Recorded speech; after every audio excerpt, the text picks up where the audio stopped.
Hey, um, yeah, I got an email from YouTube. So the last Fez Night, Deconstructed Fez, both the condensed version and the full version, is going to be linked to a AdSense account or revenue sharing, which is kind of nice, but it makes me feel even more pressure not to use any music or even hold up pictures of the newspaper. So hey, I sold out. I'm selling T-shirts and by the way, I haven't received one check from that, but I want to thank Live Life Always too for buying a mug and a T-shirt. Not that there's any pressure, people, not at all. Mainly, I did it so I could have my own T-shirt. I figured while I was in there designing the shirt, it doesn't cost anything to open up a store, and one of these days I'm going to save up for one of my own mugs. And at some point, I'm going to upload a version with the blue Fez. So. And I make almost very little profit on that. So, and I was joking that all proceeds go to the Democratic Party. All right, everybody, time to don the Fez. Greetings, fellow citizens. This is Citizen Kong, and welcome to another Fez Night. Tonight's Fez Night shall be called UnderFez. Cheers. Oh, and beware, I'm drinking coffee tonight. It's still called Fez Night, even though I record this like about a little bit before noon or a little afternoon. I try to get it out of the way before lunch. And then while everything's rendering and processing, I eat my lunch or take a nap. Oh, one quick announcement. I want to say that later on in the show, later on this Fez Night, Under we'll have a special guest. Gino the Hitman. I'll be giving him a call. So he's kicking back, watching a little what did you say, NASCAR, a little car racing, and chilling, and waiting for me to call. So and another thing, real quick, I almost don't want to say anything so as to jinx myself, because I did sort of jinx myself last time. I'm not ready to break out the gin, but I've started a new job. Touch wood, that even talking about it won't mess things up. I can't go into details what it's about because some creep or something might show up where I work or something. It's too bad we live in that kind of world, right? Cyber 9 rounder. And, but I'm still very stressed because I'm going to be making a hell of a lot less money than I did before. Probably even less than what I earn on unemployment. But the place is so cool.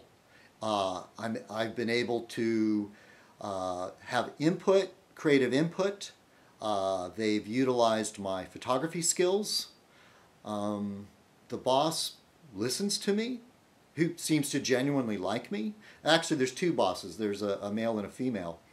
And they are almost at each other's throats.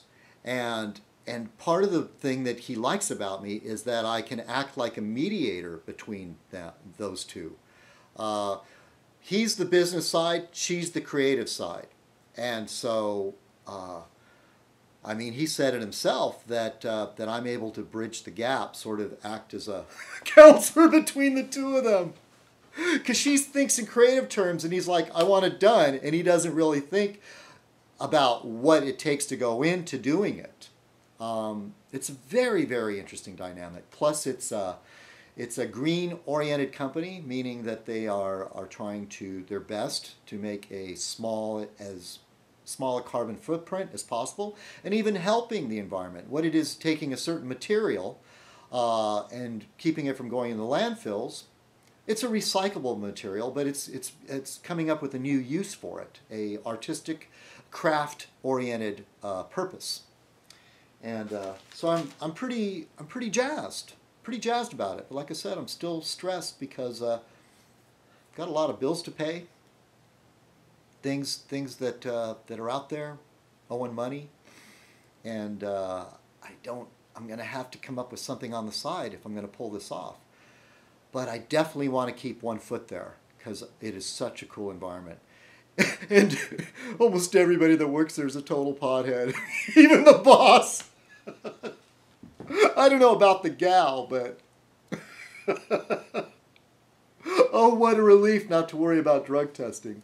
Hell, last Friday he bought pizza and brought in a couple of 12, almost a case, couple 12 packs of Coronas, and you know, we're eating pizza and knocking back a beer. I almost didn't want to have a beer because if I'm going to have a drink, it's all about work time's over. I didn't want anything to do with drinking while I'm trying to get work done. I've done it in the past, but it was cool. I finally broke down and had one beer. I worry it's going to make me tired or sleepy or lazy. I'm naturally lazy as it is, unless I'm in something that's really, really interesting.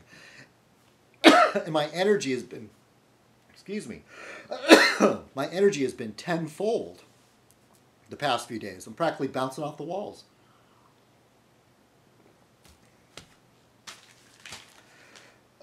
Excuse me. What is it? Tea doesn't seem to do that. Yeah, so for those of you, Pops and Andy, mainly, two people that has expressed the desire to watch me run out of my unemployment checks, to see them run out, and then I like lose my apartment and my internet connection, then that'll finally shut me up. That may not happen. You know, and for you to wish that upon somebody, you know, that really hurts. I mean, wishing ill will on people, think about it. It is going to come back to bite you in the ass. At least that's the way I believe the world works. Of course, in me and that magic thinking. But I'll tell you what. I just was waiting for something to happen. And I was getting so stressed out. And I know we have to be proactive. I know we have to go out there and try things. And I was. I was going to interview at these big welding shops with a really badass macho boss and everything. And I've never really quite fit in that environment. That whole, you know, I'm a man, and let's keep things simple, and, man, a few words, and you know me, I talk too much. But I'll tell you, in a way, I had a lot of nerve because I would talk back to those kind of guys. a little crazy that way. So, yeah, this one interview went really, really bad because I didn't know I was going to be having an interview. I just went down there to turn in a job application or drop off my resume, and boom, he started asking me questions right away, and I was just too honest with him, too straightforward, and that type of, the man with the almost military bearing, self-made man and all that. Hey, more power to him. I admire that. That's just not me. And guys like that tend to not really understand somebody like me, I mean, it's sort of like what Timmy says, oh, no real life experience, it's all book learning. Hey, look, some of us live inside our heads, some of us don't, okay? I'm not going to change. There's like introverts and extroverts in the world, and I tend to be an introvert.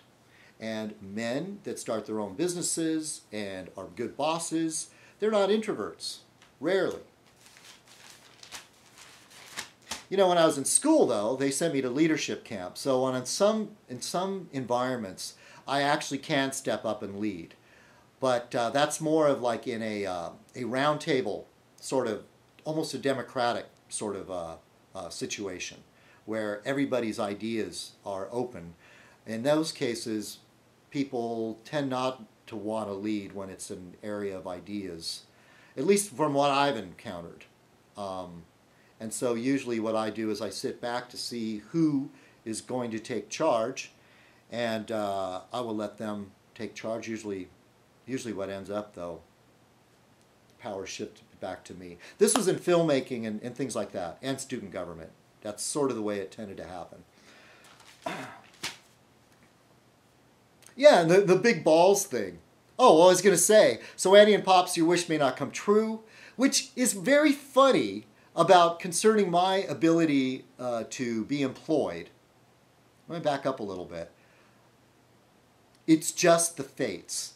I was so lucky that this thing just flew through the window. I made the effort. I went out there as proactive. I went to interviews. And And that sort of thing doesn't work, but maybe it got my energy out there. And out of the blue, I got a phone call from somebody and said, look, I talked to this guy.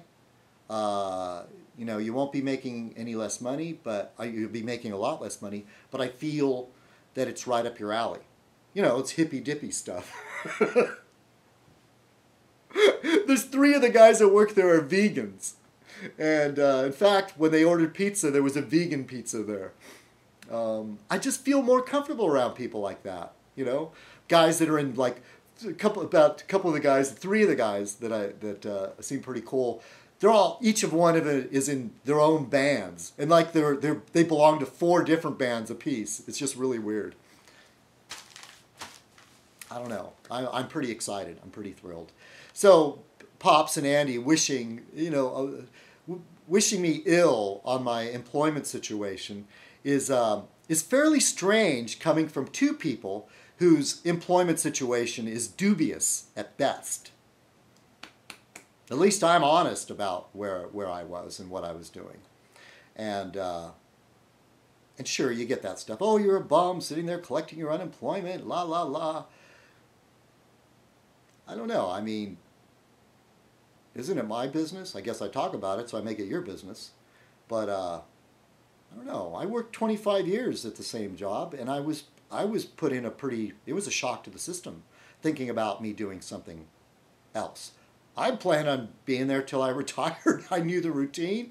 I knew the job. I was not happy, so maybe it's good I got kicked out of there. But it was a major shock to the system. And but I just kept thinking, man, I kept hoping that something was going to work out.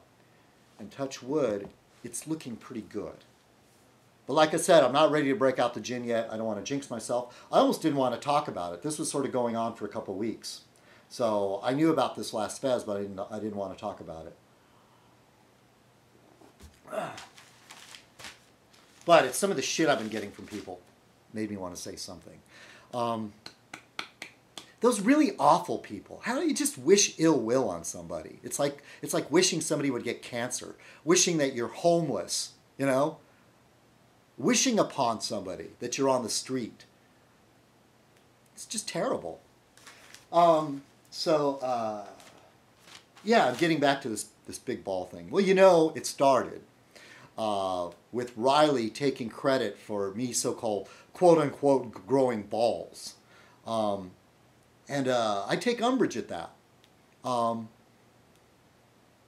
That's why I was just open about how my balls are unusually large. And since then, that's propagated a bunch of like stuff with me, like these huge massive balls and stuff. Look, here, you can see that it doesn't create any unusual thing there. It's just that I can't cross my legs that easily. And then I get questions about my penis. So I answer the question, and then it's turned into something like I'm some sort of pervert. I mean, he was comparing me to Tom Kennedy. Here, oh geez, something's going on with my. I hope it's not losing sound sync. I was being compared to Tom Kennedy, which there is no footage out there on the web of my actual penis and inserting things into it. Come on, no comparison. In fact, the language that I used was rather clean, I think. But when he read it back, it did sound pretty bad. It sounded pretty graphic. And come on. What man out there, 90% of the men, 95, almost 99% of men will never talk about the true size of their penis. They'll always exaggerate. I mean, I came up with a rule that men will always exaggerate the size of their penis, how much they earn, and how much gas mileage they get. You know, it's always, and what their drive time was. I always take it with a grain of salt. It's always exaggerated. But isn't it a nice change of pace to know a man that doesn't brag about the size of his penis? He brags about the size of his balls. I mean, isn't that a breath of fresh air? Come on.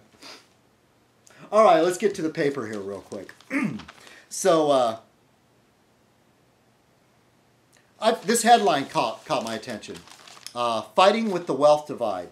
And here's a picture of Robert Reich, economist, And below it said, he hasn't accomplished what he set out to do. Quote, average working people are not in good shape in the U.S. Damn straight! The divide between the wealthy and the poor is increasing and increasing. And there's a lot more poor people. The ratio of people that are well off to poor. Whoops. I'm looking at myself in reverse. So it's kind of throwing me off.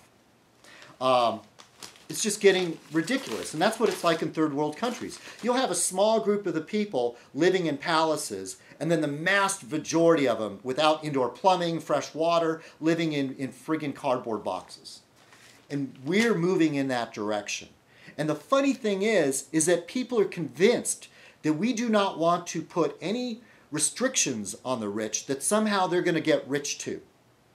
And it doesn't work that way. All through history, it doesn't work that way. The rich concentrate their power and feed off the rest of us. And it takes a major upheaval, like a revolution or something, to steal the power away from the rich and the corporations and give it back to the people. And I don't care whether it's an American Revolution or it happens from within, where you have a strong left that sort of agitates the right and steals some of the power, or some sort of thing like the Great Depression gave the power to FDR to wrestle some of the power from the elite. Or finally the people rise up where it becomes too much with the monopolies, like the J.P. Morgans, the robber barons. It became too much. But you listen to some people, they want that age of robber barons to return. They somehow think it's good. And I don't get it. That's where, that was an age where there were no unions, working conditions were terrible. I mean, we owe the 40-hour work week. We owe the child labor laws. On down the line, lunch breaks. We owe that to the people that stood up against the corporate powers, the J.P. Morgans.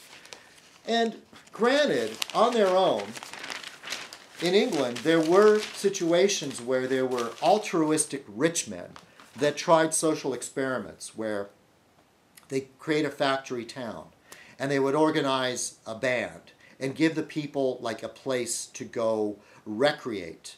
They all lived in this little company town, company housing, and but they were offered a slice of real life. Well, not real life. They were offered a chance at bettering themselves, and these were altruistic businessmen that created these little situations. I can't think of any example in the United States where though that was done. Let me know if you know of one, but I know that it happened in England, and that sort of was an anomaly. That was an exception to the rule, because mostly they don't bloody care. All right, I found this other news story. This is in the science file of the Saturday paper. It says the inhuman side of today's technology, and I thought that was interesting because I thought about YouTube. Even though she doesn't mention YouTube, she mostly mentions Facebook and Twitter. But it says, first paragraph, ever get the feeling that a thumbs up on a Facebook just isn't the same as seeing a friend? Ever feel like you want more than 140 character, that you want any more than 140 characters from someone? And so Sherry Turkle wrote a book called Alone Together, Why We Expect More from Technology and Less from Each Other. And then the first part of the book focuses on robots, which is kind of interesting. And there's this movement, and where we've seen a lot of interesting robot technology come out of Japan. That Honda robot is one of the more famous ones. And there's talk because there's a shortage of people to take care of their growing elderly group of elderly there. And they're talking about using robots, like robotic pets or robots, to entertain these old people, which he thinks would be a very, very, very bad thing. Using robots as sort of a substitute for human interaction could be a terrible. And she talks about this how we're wired naturally to nurture. So if the robot can be programmed to make us care about them and take care of them in a way, sort of like there's that thing called Neopets, but remember those old, what were those things? The little egg you would carry around that you had to feed, and people became almost addicted to those things. It's sort of like the same idea. And there's a great episode of Futurama, so it's in the future here, and they already learned their lessons about hot, feminine robots, you know, sex bots, because once you had one, you would never leave the house. Nothing would get done, so they were outlawed. You know, there were all these men, like, you know, horny men, you know, shacking up with these programmable female robots. And so, I mean, it's kind of a joke, but that could be a scary thing, you know. I mean, it could really, really change society in a bad way. Yeah, and it goes on to talk about tweets and Twitter, blah, blah, blah. About, okay, I guess this is interesting. And this kind of applies to YouTube. It's just like, okay, what are the greatest dangers of always being on or connected? It's the psychology of needing constant validation for every thought. It's the psychology of the transition from, I have a feeling, I want to make a call, which is healthy, to, I want to have a feeling, I need to send a text. Well, it's almost like, for YouTube, for me as a vlogger, a video blogger, is I need to have something to say for Fez Night. I mean, it all sort of gets out of hand, is like spending time online and interacting with other people instead of in the real, as some like to say. And for some of us, and increasingly it became for me, hopefully I can shift from that now that I have something going on, that it becomes a substitute for real human interaction. But you know what? There's always been shut-ins.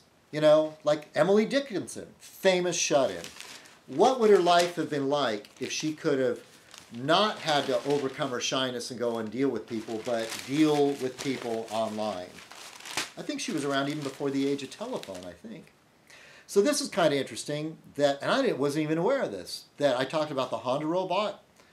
General Motors, which I'm not really a big fan of. General Motors has their own robot, and it's being sent into space. And Obama sort of pressured them to roll it out, sort of as a PR move, before they were really, I guess, ready to do it. I don't know whether it had anything to do with ready. But it's kind of interesting that it's supposed to go up on the space station, and it's going to help out with some, I guess, some monitoring tasks or something.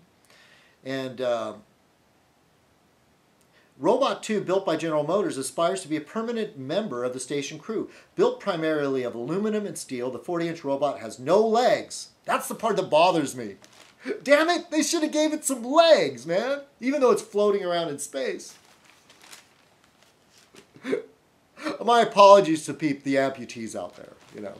In fact, at some point, when we start migrating into space, people that are confined to wheelchairs or are missing legs or other problems that are hurt by living in an environment with gravity, I would like to see, hopefully, that people could have a new lease on life by living in space. You know, if they're quadriplegics or paraplegics, that they could, or amputees, they might have new opportunities in a zero gravity environment.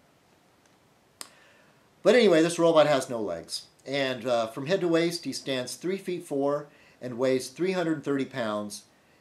Its arms give it an 8-foot wingspan. So it's kind of interesting. It's called R2.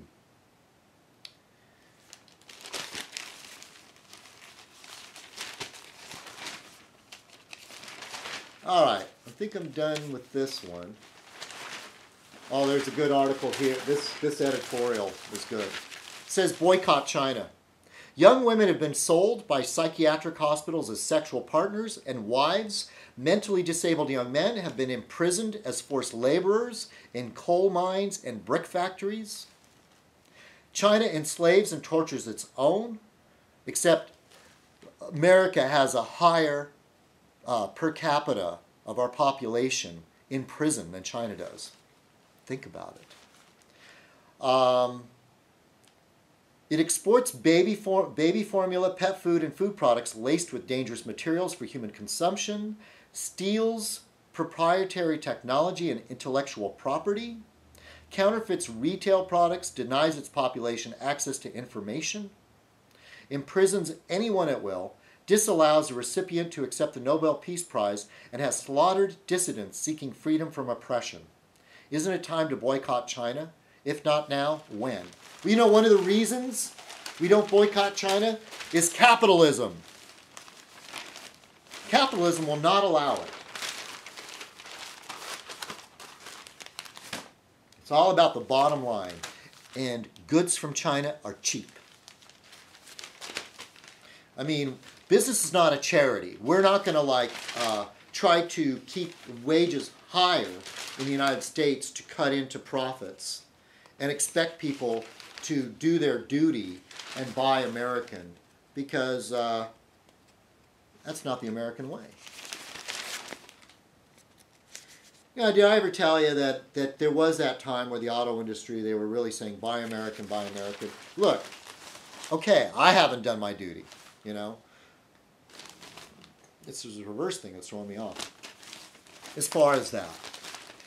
I mean, frankly, though, I like buying stuff from Germany and European countries because I, in my mind, assume the quality's better, especially that German stuff. You buy some German metalworking equipment, it's expensive, but damn is that shit is good. That's good stuff. You buy a hammer or a forming stake or an anvil or something that's made from a European country, just blows anything Chinese away. No kidding. So anyway, I bought my first American car. My father, his favorite American car was Nash. And then they got gobbled up by one of the big three, American Motors.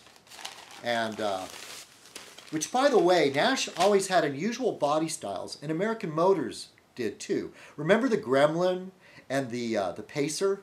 Unusual cars, but still just unique and kind of interesting. It's too bad America has lost that kind of funky, unusual thing that American Motors and Nash brought to the American auto market. So growing up, my father, after the Nash got too old to keep, couldn't find parts for it anymore, we bought a Volkswagen van. My dad loved that car.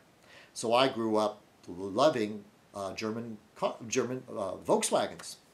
And so my first car was a Beetle, which my dad helped out. It was like about $800. And I drove the shit out of that thing.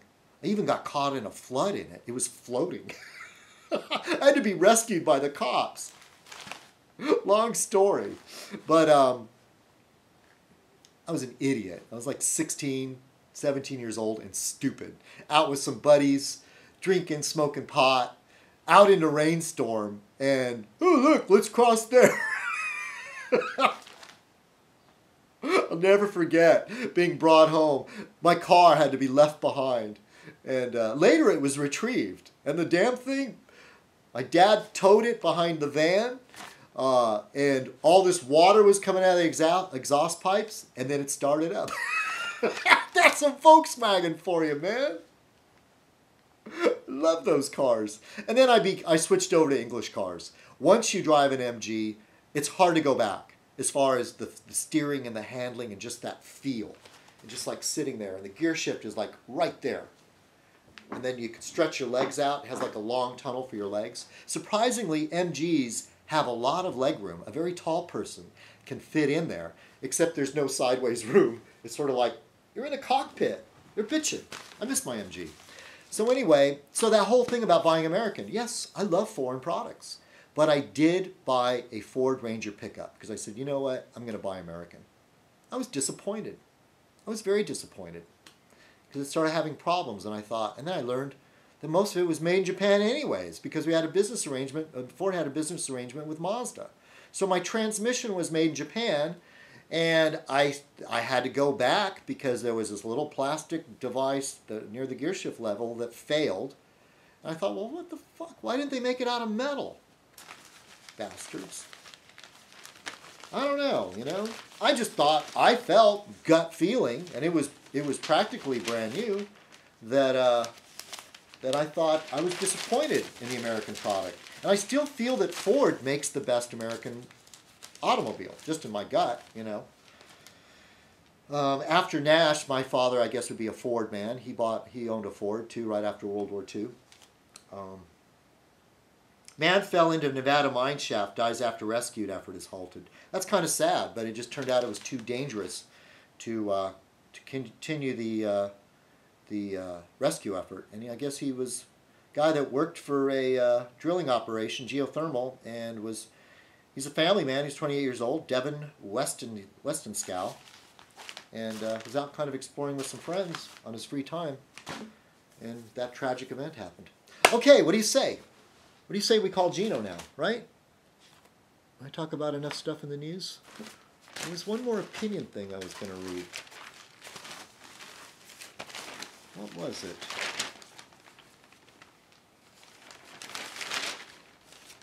I'm sorry, but I knew there was one other thing I wanted to talk about. Sorry. Gino, you're going to have to wait. Oh. Let's see, there was coconut. Oh, fever phobia may be worse than fever. Yeah, a lot of parents freak out when their kids are running a fever, and they need to be educated that fevers are one of the ways that our bodies deal with killing whatever's attacking us. You raise the body temperature enough, and then it can deal with it, drive it off. That's why it's so great, you know, their fever broke, which means the body temperature rose. I can remember running a high fever when I was a kid, and just like they said, my fever broke, and I felt so much, I mean, it's like, oh.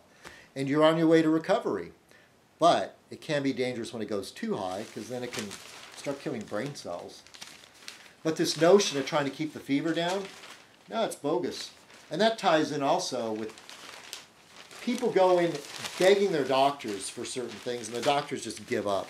And one of the things people beg for are antibiotics. There's way too much antibiotics in this country, which is leading to real problems with viruses and infections that resist, become antibiotic resistant. You know, flesh-eating bacteria was one of those things. This caught my eye in the editorial section. Only some are making do with less. House Speaker John A. Boehner, Republican of Ohio. See, okay, his name clearly looks like Boehner, okay? B-O-H, capital B-O-H-E-H, B-O-E-H-N-E-R, Boehner. But, you know, of course, he says Boehner. Okay, it's pronounced Boehner. Well, nowhere in the English language is any of those spelling rules make that. Well, maybe. There's Matt Groening, which is really Matt Groening. So, okay, maybe we'll have to give it to him. There's a character in a British television show. I guess it's long ago been canceled or whatever. But it was called Keeping Up with Appearances, and there was a woman in there who was trying to aspire that she was, you know, upper middle class or middle class, and she was sort of a social climber, you know, because the class system is pretty much in place still in England.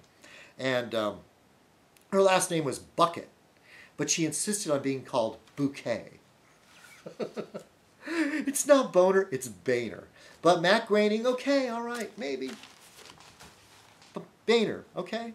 All right, let me start over again. House Speaker John A. Boehner, Republican of Ohio, is quoted as saying, if American families can do with less, there is no reason why the government cannot do with less. Then this person writes, Arthur Friedman of Newport Beach, why then are the cuts proposed by the GOP aimed at education and to aid cities, including funds for public safety? So why are they aiming to cut education, aid to cities, including funds for public safety, Head Start, Medicaid, and so on? If American families are already doing with less, why are these proposals asking us to do with even less? I see nothing in the Republican proposals that ask the wealthiest Americans to do with less or even pay slightly more taxes. Republicans' proposals to increase the sacrifices made by American families are only aimed at middle and lower income families who are already sacrificing the most. See, once again, it's the rich trying to destroy the middle class, make more poor, to clean their pools, do their gardening, and watch and be nannies for their children. And then the rest of us to just go die in the coal mines or pick up trash.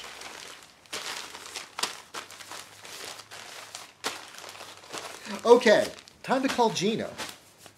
All right, where's that telephone? Oh, let's see. My landline is out. I've been having major problems with my internet provider, which is tied in with my landline. And so the speakerphone on my landline is much superior, but we're going to have to make do with the speakerphone on my cell phone. So here we go. Whoops, I'll take it off speaker first.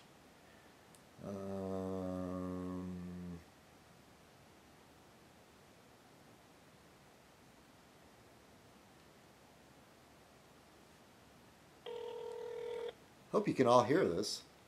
If I turn it up too loud, it distorts.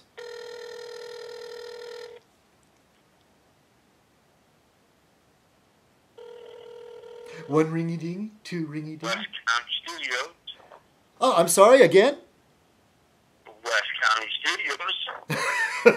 Is that West Town? Yes, West County. West County, I'm sorry. This is Citizen Kong, and I'm calling Gino the Hitman. CK, this is Gino. I thought you were a prank caller.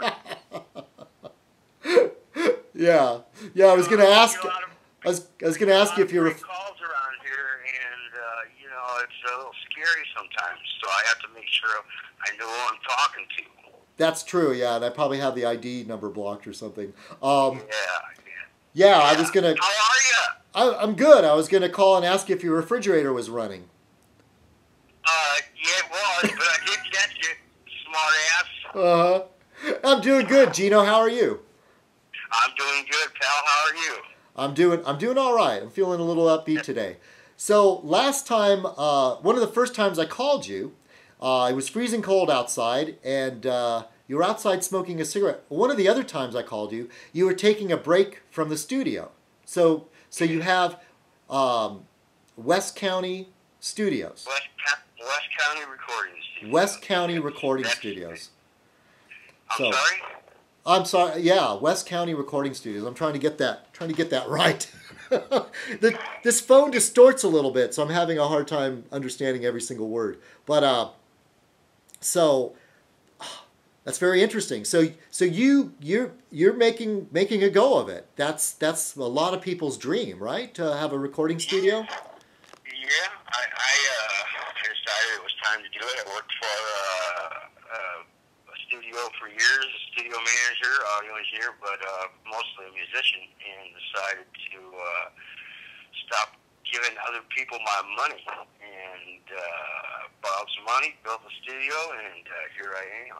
And now you can take other aspiring musicians' money now, huh? That's right. Yeah. Usually, lately it's been these little metal guys, in his 20s and mid-20s, want to be rock stars, and they want to come in and do demos. So I pump them up, make them sound big, loud, and dangerous and scary, and they take their little disc and run with it. That sounds great. And then you also find time to do your own work. I mean, you wrote a couple pieces for Fez Night. Yeah.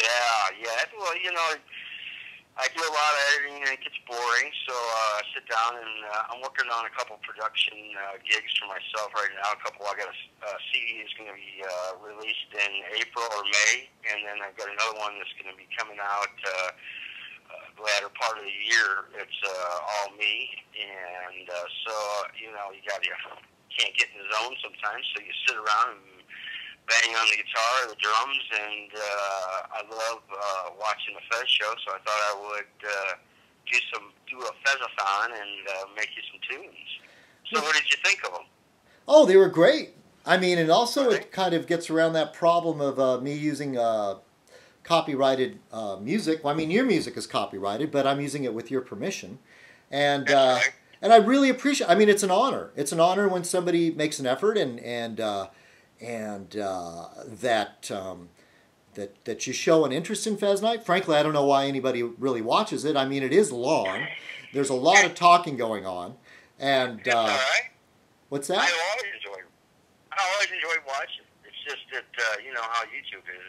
The minute you try to use somebody else's stuff, they come after you. You put your time and your effort into doing a video, and you grab some audio someplace, and next thing you know, you get stepped on by Sony or all these other bandit so-called record companies, and they pull your audio. So what's the use of spending your hard time trying to make something nice and have them yank it? It's not like you're making $1 million off of it or nothing, you know. So yeah, anything I said, you have total control over. You use it and have fun with it.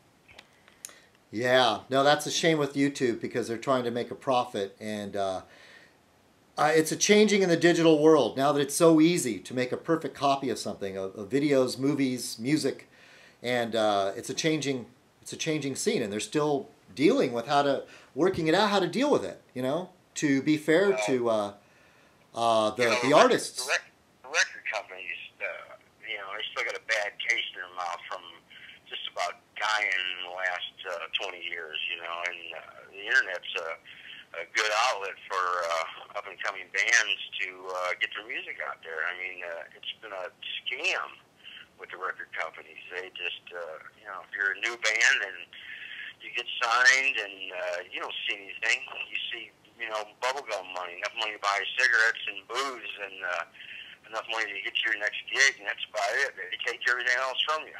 So, yeah. you know, the internet's been a good outlet, and people need to take advantage of it. And it's becoming easier, right, to develop an independent record label and basically market yourself, right?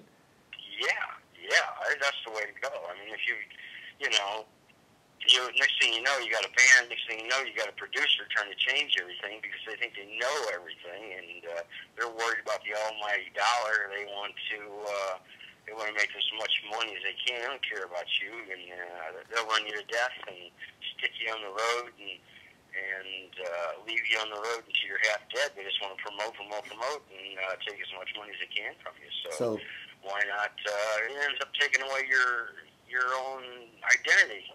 So you end up being somebody else you don't want to be. So they'll chew you up and spit you out. And then there's, as a studio guy, a lot of times it happens with a producer. There might be a band that has a gritty garage sound.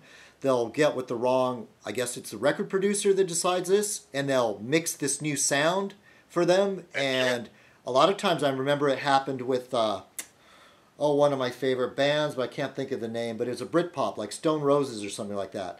They were the La La La's. They were really disappointed with their first album, which I thought was great, but I listened to an interview and the guy said, we didn't sound anything like that. The guy completely changed it. Right. And on that note, I keep some names under the counter here for me so I don't get myself in trouble. I had a particular record company come to me and ask me to help them with a band they had signed. They're just having a hard time writing songs, and I acted kind of like a producer, which of course was a bad taste in their mouth. They didn't like it. And so after I sat down with them and helped them out a little bit, I mean, I've been in the business for a long time, and it worked out well for them, and they're being promoted right now, and I wish I could spew some names, but I can't do that. Right, no, that's understandable. And they're actually touring, and they have a disc out, and they actually have a disc on iTunes, and they're doing quite well. So, you know, you can't, sometimes you can't pass those kind of things up. It was a lucrative deal for me, so you don't want to give away all your secrets all the time, but you also got to feed yourself. Right. No, very cool. It's a fine line, but between being true to your art and selling out. By the way, you've heard I've sold out because I have Citizen Kong T-shirts available now, right? I heard that.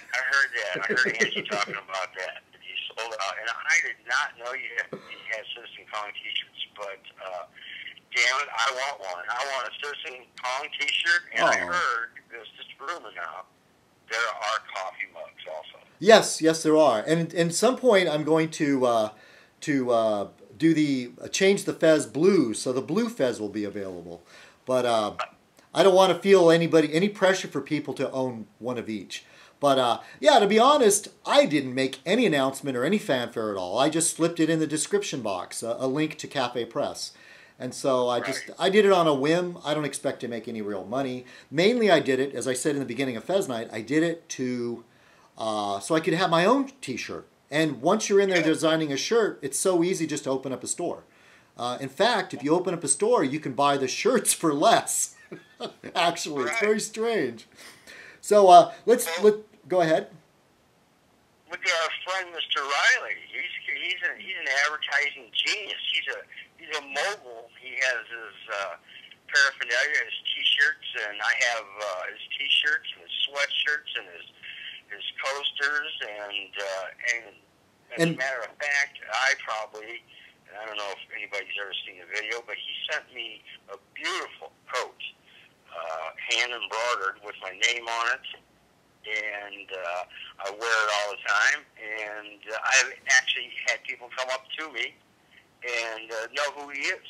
Oh, really? Seen him on YouTube. So, oh, really? He's a marketing genius. So, yeah. Yeah, I mean, he's a great... I live in Kansas City, Missouri, and he's in New York, and you're on the West Coast, and can you believe it? Somebody saw me wearing that jacket and actually said something to me. That's amazing.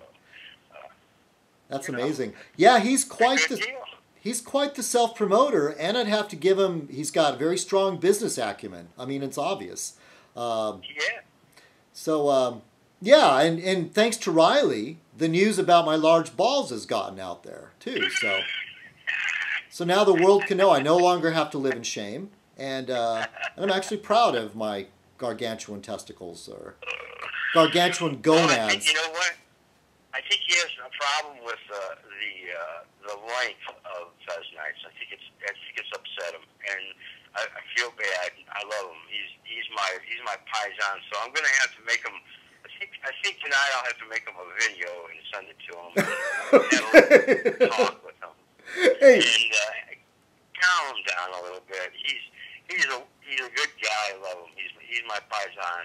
And so I don't like for him to get upset. I don't like when people upset him on the tube. Oh, I understand. He has to fight back. Riley is much loved by many, and I actually became to appreciate him a lot more than I did in the beginning.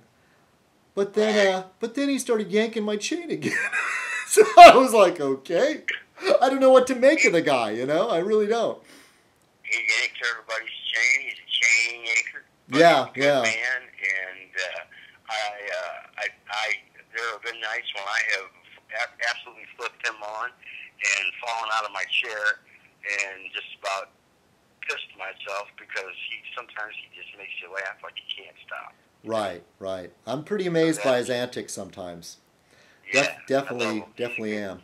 So on let me ask you, what are you drinking tonight? I'm drinking coffee. I'm not ready to break out the gin, even though I talked about my new employment situation, which, as I said before I called you, I'm worried that I won't be able to live on it, but it is so exciting. It is so something that I think I could be a part of and really actually care about, and have an employer that's willing to listen to me and kind of accept me as the strange person that I am. I mean, he definitely seems to like me, and the partner in the business is a woman, and she's a creative side and he's a business side, and it's a really, really interesting dynamic. And they're almost at the few days that I've been there, I've seen them almost at each other's throats. And one of the things that I'm fairly good at is acting as a mediator between those two. So far, it seems like it, but who knows? I mean, I could say the wrong thing and it could all blow up in my face. So I don't know. But yeah, I'm having coffee. At least something's come up. At least something's popped up. Yeah, no, I depend on the grace of God sometimes, and it came through for me. Yeah, I hear you, and that's why I sometimes I stand back and realize how lucky I am that I don't have to get up in the morning anymore and listen to somebody yammering at me and telling me what to So Yeah. not. Well, that's even a better. You're even a better place. You know. Yeah. Oh, it just sounds like your dad. He's in a better place. Well, not to tempt you or anything, but I'm having myself a little tequila. Oh, great, great. Yeah, you know me, I'm a gin fan. I had tequila was a big thing when I was younger, especially growing up in a border town. Cross the border and bring back tequila, and as a teenager, boy, that was the thing, man. Yeah. Got sick too many times. So I what? became kind of addicted to the Sammy Hagar Cabo Wabo. And is that what you're drinking that's now? Good stuff, smooth. Get it ice cold and just do shots of it, and next thing you know, you're really wanting to get into a bar fight. Yeah, tequila has that effect. So you're drinking the Cabo Wabo now, then, right? Yeah. Oh, yeah. great. We got keep a bottle in the freezer, and I'll pop it out and put take a little double shot and chase it with whatever else is around. And, Do you do the lemon and salt bit? Or a lime? Actually, it's a lime. A Mexican lime and salt. Margarita, just give me it straight up, and I'll chase it with a little 7-Up, or like my buddy Mr. Riley chases Buca with Bud Light. I'll do that. And, so isn't I love Buca too. So. Oh, really? Isn't Buca taste like licorice? Isn't it a liqueur? Yes, somewhat. It does. It does. It's being an Italiano, my family, used to drink it a lot. That and Galliano. Yeah. And, which is a nice liqueur too. So, I like it. I'm not a big fan of beer, but when I do drink beer, I drink strange stuff. Like the other night, I think I told you when I was writing one of the tunes, I was drinking Mickey's Big Mouth, and a lot of people don't know what they are. And I remember when I was a kid, the big green barrel bottle, and man, you get a couple of those down, and you're ready to go too. Oh, those are great, and they're reasonably priced. I mean, they're fairly big in California. And the old style bottle was the best, though. It had a pull tap, and the mouth was so big, it's almost like drinking from a glass. Yeah, It's a really good marketing strategy. That makes a difference. People always say long neckers and this and that, and then it came out with the plastic bottle, and hell, I can remember when Budweiser were steel cans, and you could get to a fight. Oh, you're old enough to remember that. Head open. And now it's all the aluminum stuff. But yeah, no, it does make a big difference. I was talking with somebody getting the steel cans. I was talking to somebody the other day, and I was like, remember steel cans, and you had to open them with a can opener? Do you remember that? Yeah. Unfortunately, I'm that old. Yeah, well, I'm that old why I remember that too. It wasn't beer, but it was soda. I remember my parents would buy soda pop, and you would open one side, and then spin it around and crack open a little breather one, and then that's how you drank it. Exactly. So. Exactly. Yeah. So how goes everything else with you, my friend? Oh, everything's okay. I'm, living life. I mean, I'm trying to juggle some bills, and I had trouble with my internet connection, but I'm feeling a lot more upbeat about things for today anyway. And in this new place, I don't have to worry about the drug testing, so that's kind of good. Yeah. You don't have to worry about it either. I drug test myself. I test and make sure I can get enough drugs in me before I start throwing up. That's how I do it. Yeah, well, this guy almost... Wait, go ahead. Go ahead.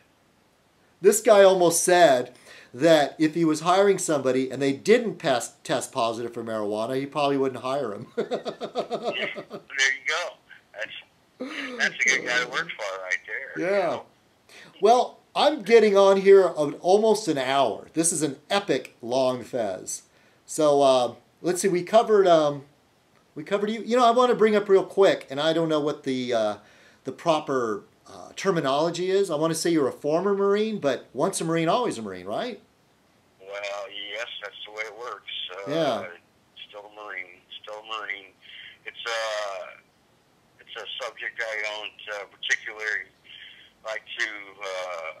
Then I won't ask you to elaborate on it. No, that's okay. That's fine. I've made my bones about it on YouTube, and Jimmy and my very, very good friend Clevo, they know the story, and I just had a rough time. It was a rough time, man, and I have a lot of good friends, and I'm still standing, and I'm still walking, and I'm still talking, but I'm still dealing with it, and it's been a lot of years, but, well, you know. That's one thing, you know, being a lefty liberal and all that, I do appreciate what any country that has people that do their fighting to protect the people there, I appreciate that. And hopefully most of the time the US is on the right side of it, but sometimes they're on the wrong side of it.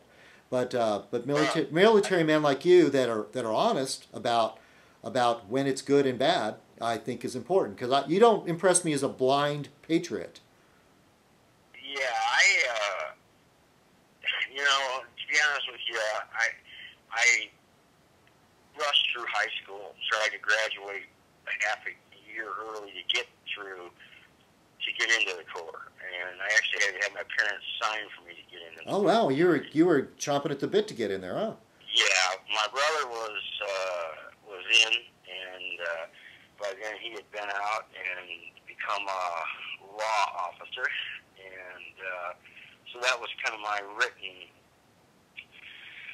deal. I was going to go in and come out and get into the police academy and become a policeman. So that was my push. I was pushed all the way through, and then, you know, lots of things happen you don't expect to happen, and I got shipped someplace, and certain things that happened, and by the time I was done with the Corps, I was done with it all. I didn't want to have anything to do with law enforcement. So I won't badmouth it. I enjoyed the time I was there. I had met a lot of good friends. I have good friends to this day, but I have very low tolerance for people who get on YouTube and bash military people, their families, and you know, that's my outlet. Sometimes at YouTube, I get pissed off, and I turn into a typer, as Jimmy would say, and you know, he stood up for me on more than one occasion with some people who just don't get it, you know, and it's just some people have a great experience. I can't say I wouldn't do it all over again, but I did what I did, and I'm still a Marine, so that's the way it works. Once a Marine, always a Marine. Cool. I mean, we talked about what we would talk about, and I didn't mean to ambush you or anything like that. I just thought that was an interesting side of your character. And one of it is my persona, and the way I do Fez Night is I really the really badass kind of militarist type people don't really like me. It tends to be that way. The way it turned out with Timmy, who sees himself as a real fighting badass guy who's boasts about how many people he killed. And so I appreciate someone with you that has a foot in both worlds, both lives. You know, the artist, creative type person, and also somebody that's seen the other side too. You know, and well, see, that's my biggest thorn in the foot. There is when you get somebody that's got an outlet like YouTube, and they get on and they start spewing a bunch of shit, and they don't know what they're talking about.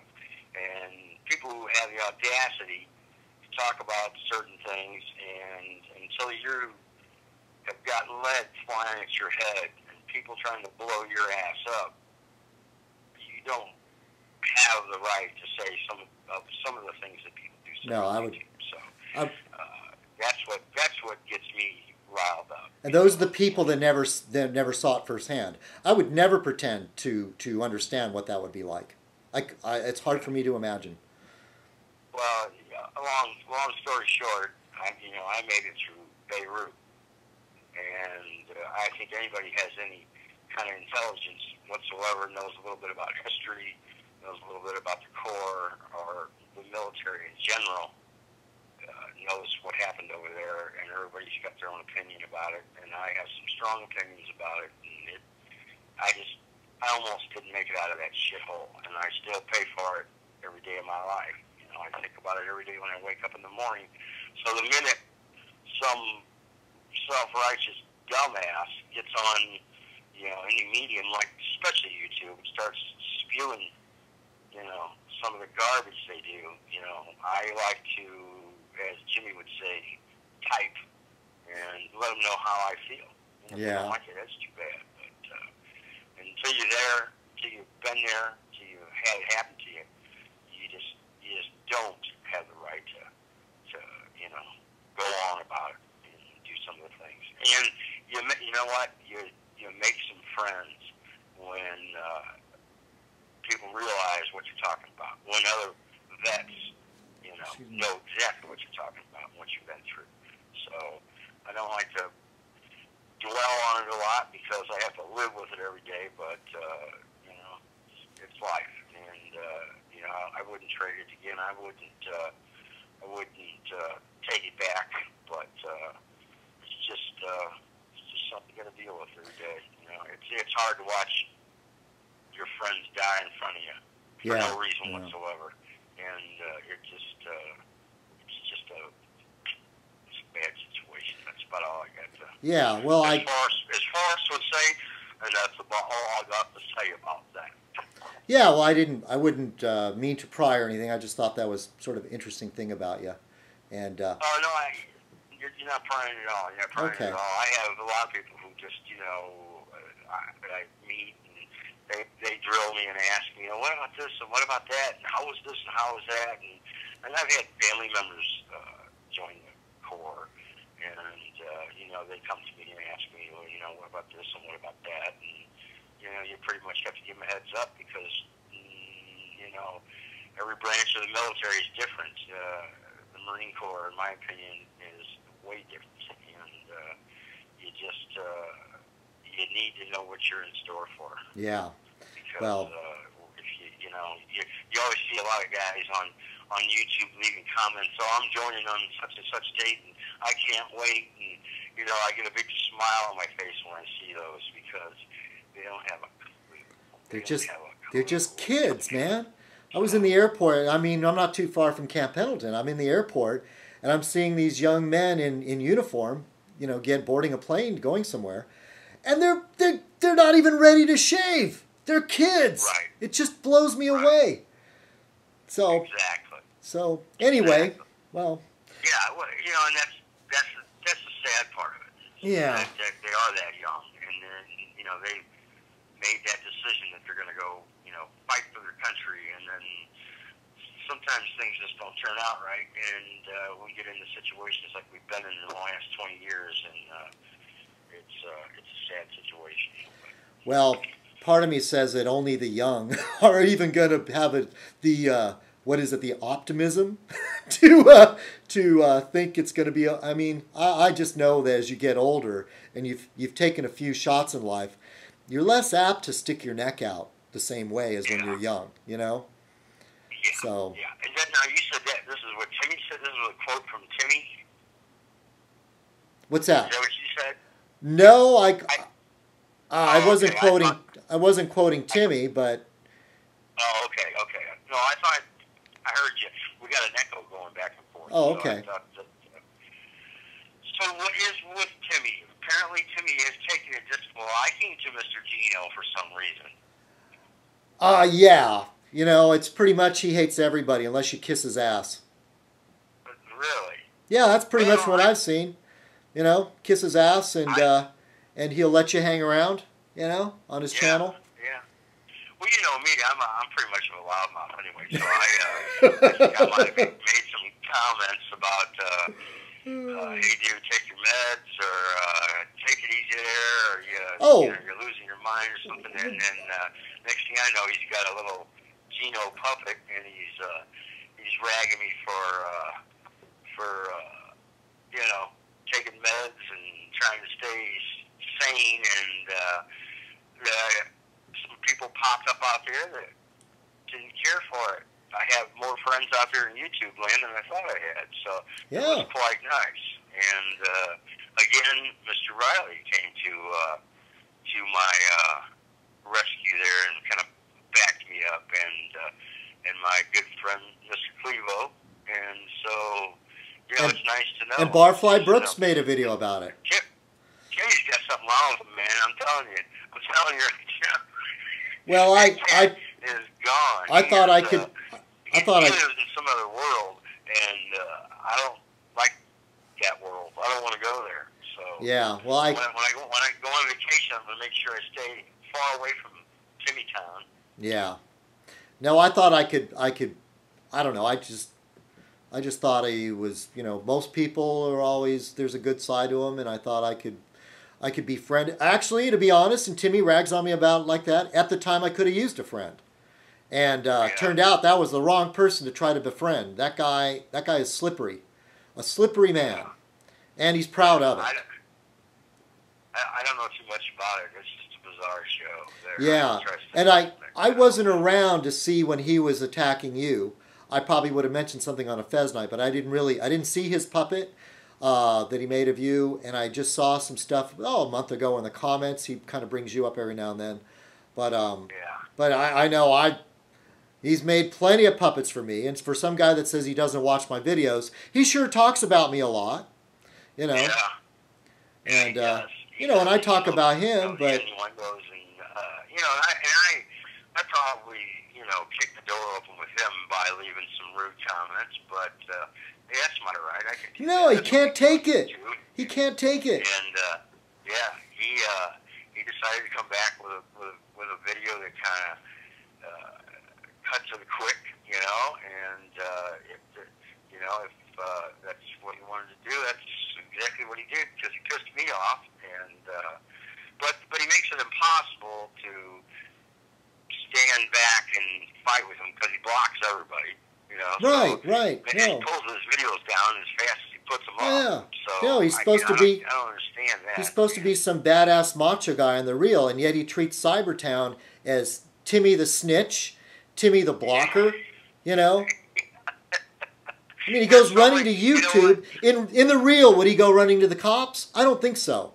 But on YouTube, he runs to the authorities for every little thing. Oh, they're stealing my videos. Oh, la la la. So many sock accounts out there that you don't know what's what. I'll be busy one week and I won't even be on for the whole week. And I'll get back on and it's like, here's 4 more socks and they're all going after each other. And I don't know who's who. And, oh, yeah. Yeah. I music out there and enjoy myself. And people are like, well, when I leave a comment or something, people are like, well, what right do you have to leave a comment? You don't even show your face. Well, I have my reasons for not showing my face. Well, I have a business and I don't want to do it. And that's my prerogative. I'm guilty of saying that, but that's a troll. That's a troll thing. But I've been guilty of saying that. You're a troll. Yeah. But you know what? I have trolls that come by my page that are very entertaining. I do not have anything against the whole notion of trolling. It's just that some people are assholes. And even when, as you not showing yourself, I've grown to enjoy you. Even though I did see you that one time a long time ago, you've become one of my friends on YouTube. I would have never had to see your face and still not consider you a friend. Right. Understood. Yeah. And that was the thing with me and the Web Crusader. Because we became friends. He'll even tell you the story. I trolled him. I did. I trolled him. I popped up about 3 or 4 sites, and I went after him. And it was like, after about maybe a week, couple weeks, we became friends.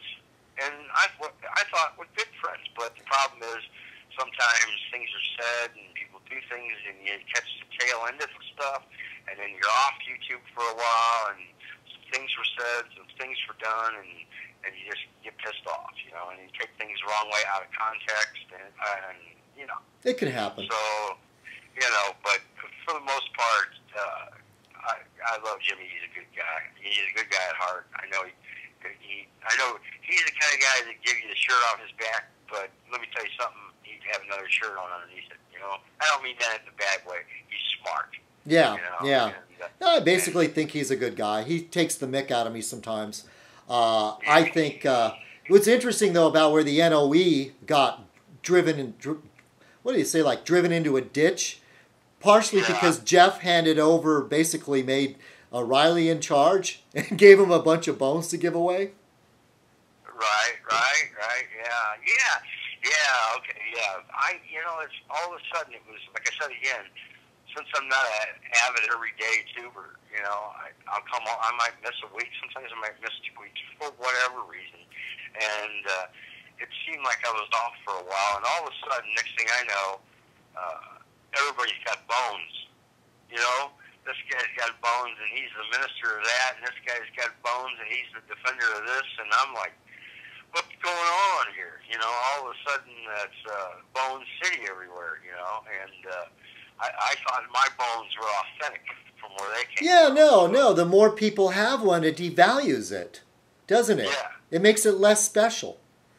Yes, exactly. Yeah. So I think you reminded me of something. I might have to scrape my bones out for tonight and make a couple videos, and maybe get back in the good graces of some of the new ministers and vice presidents and senators of the NOE. So, well, no offense. I more or less basically washed my hands of the whole thing, but it isn't.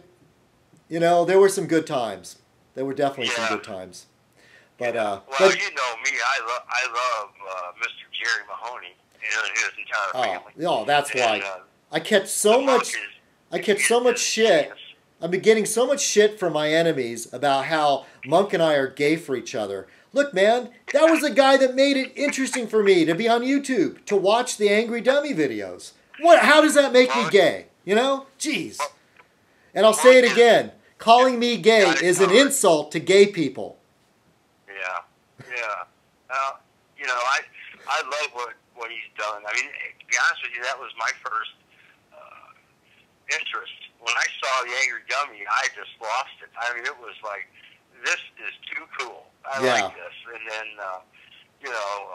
what is it, Frank of the Mountain? Frank of the Mountain, such a talented man. Yeah. The music, and, I just love what the Monk does. It's just, he cracks. Yeah, and his brother Stan deserves a lot of credit. The best, the tightest Angry Dummy videos is Stan and Monk working together. Right. Okay. Yeah. See, I don't know the whole story behind the whole thing, but it's genius as far as I'm concerned. It is. And then when Jimmy got involved, and he got himself a couple, and then I know Nigel's, got his room, and it's just, I love that stuff. It just cracks me up. Oh yeah, that was the golden era when there was a good collaboration going between Monk and the Leon Show, or actually it was Old Frank. The original channel was Old Frank, and the Leon Show were doing this back and forth that was really, really entertaining and really good. Right. See, I missed a lot of that. I came in on the backside of that and didn't have a chance to kind of figure out where it was all coming from. But right. When it started, it was great, and I always appreciated those guys for letting me take their videos and chop them up and butcher them and stick music to them and shove Jimmy in there and and Clevo and do all that stuff. I got a lot of fun out of that. That was cool too, because some of that stuff is hilarious. And what's so wild about it is it takes a lot of time to do that stuff. Oh yeah. I mean, it's not just I'm going to spend the next hour, doing that. I mean, it takes hours. It takes some effort. Some of the crappy video would take me 4 or 5 hours to edit and post, and then putting up with YouTube slow ass crap sometimes. It just there's a lot of work. There's a lot of work that goes into that stuff. So. Yeah. Well, Gino, we're going on an hour and 15 minutes, and I know I try people's patience with how long Fez Nights are. This is going to be the epic, the long one. I'm going to have people like cursing me out. So anyway, I'm going to have. Slap. Huh? We'll get gangster slapped by somebody. Yeah, no kidding. Okay, Gino, I should wind this up, and. I appreciate you calling me, man, and you take care of yourself, and I'm glad to hear that you got a little something coming at you, and we'll do this again. And touch wood. Mr. Riley, if you're out there listening to Fez Night. Oh, he doesn't watch Fez Night. He told me he was pulling my leg. He said, "Ha ha ha! I don't watch Fez Night. I was pretending that I was." I said, "Oh man, you really hurt my feelings, dude." What a mean guy. All I right. bet she downloads them and watches them over and over again. I'm sure. I bet she's got a DVD collection. Oh, yeah. All right. Well, anyway, All right. I got to go, David, okay? Take care of yourself, and I appreciate you letting me be part of Fez Night. Oh, great, and Gino. I will look forward to watching it, my friend. All right, awesome. Thank you, Gino, and thank you for your support. Take care of yourself. Okay. All right, bye-bye. All right, buddy. Adios. Adios. All right. One last thing. I want to say a little shout out to Just Abroad. So I don't know. I was given this. I bought this T-shirt from an artist that had lived in Germany, and one of the things that he was very, very impressed by the Germans is how clean it was. Of course, you know, it's a social democracy, so they spend money on things like that. It's not a private. It's not contracted out privately. I don't know whether they can still afford to do it, but this is the logo of the. I was told of the people that clean the streets in Germany, which I think is a very cool shirt. All right, everybody. Hey, look. I'm sorry it was such a long Fez night. I should send money to any of you that watched the entire thing. Or a Fez. But, you know, I'm poor, so I can barely afford anything these days. All right, everybody. Thanks for watching UnderFez. Everybody have a great week.